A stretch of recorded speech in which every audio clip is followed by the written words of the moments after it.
Hi friends, তোমরা সবাই কেমন আছো? আশা করি সবাই সুস্থ আছো, ভালো আছো। আর আমিও খুব ভালো আছি।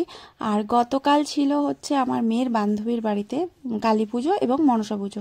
তো সকালে মনসা পুজো হয়ে গেছে আর কালী পুজো বিকেলে ছিল। তো দুবেলাতেই নেমন্তন্ন ছিল, কিন্তু সকালবেলা যাইনি, রাতের বেলা কালী পুজোতেই গেছি। তো সবাই মিলে গেছি, আমি, রত্না, তারপরে মান্তু, সবাই মিলে তাদের ওদের মেয়েরা, আমার মেয়ে, সবাই মিলে।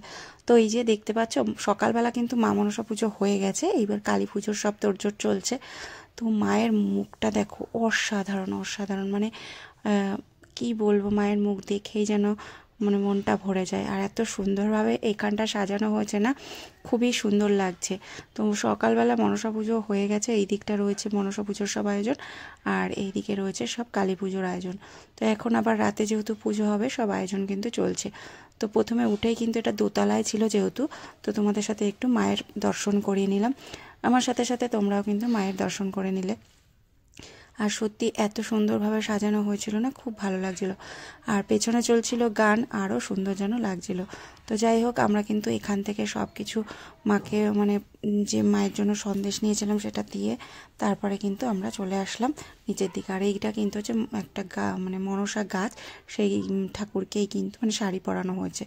তো অনেক লোকজনই ছিল, তো নিচেই সব লোকজন মোটামুটি, আর ছাদে বেশি লোকজন নেই। আর যেহেতু ছাদে পুজো হচ্ছে, তো আমরা এখানে কিছুক্ষণ বসে থেকে তারপরে কিন্তু আমরা চলে গেছি নিচের দিকে। এই যে আমি আর মান্তু বসে আছি, আর রত্না নিচেই রয়েছে।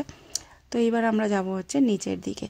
তো এবার নিচে কিন্তু নেমে পড়ছে, এই যে দেখতে পাচ্ছ সিঁড়িটা রয়েছে। আর এই যেহেতু এটা নতুন মানে ঘরটা হয়েছে, তার ছাদেই কিন্তু মন্দিরটা করা হচ্ছে। এবার দেখো নিচে কিন্তু নেমে যাচ্ছি, আর একদম ছোট্ট সিঁড়ি। আর এটা যেহেতু লোহার সিঁড়ি রয়েছিল, তার জন্য চটপাতি দিয়েছিল।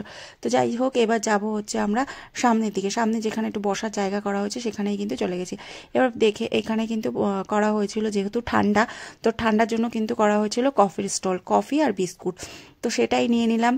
টুসু নিল, মান্তু আর আমি খেয়ে নিলাম, আর টুসু ওরাও নিয়ে নিয়েছিল। তো আমরা এখন কফি খাবো গরম গরম।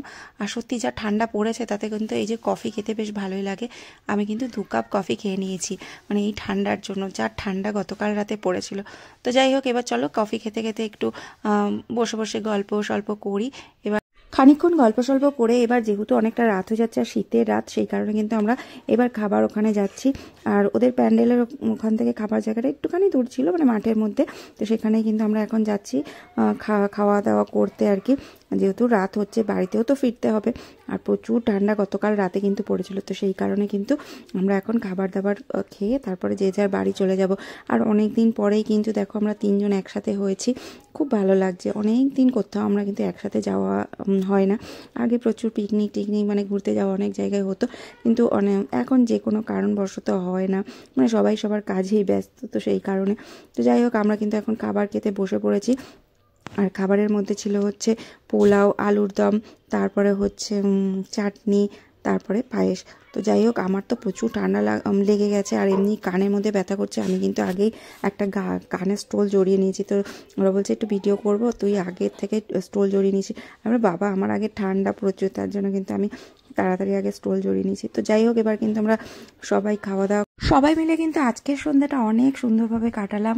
আর যেহেতু পেছনে হচ্ছে গান, আর এদিকে হচ্ছে গরম গরম মানে পোলাও, আলুর দম, আর ঠাকুরের গান, সব কিছু মিলিয়ে মিশিয়ে কিন্তু দারুণ লাগছিল। তো যাই হোক, আমার ব্লগটা তোমাদের কেমন লাগলো অবশ্যই কমেন্টে জানিও। ভালো লাগলে একটা লাইক করো। টাটা।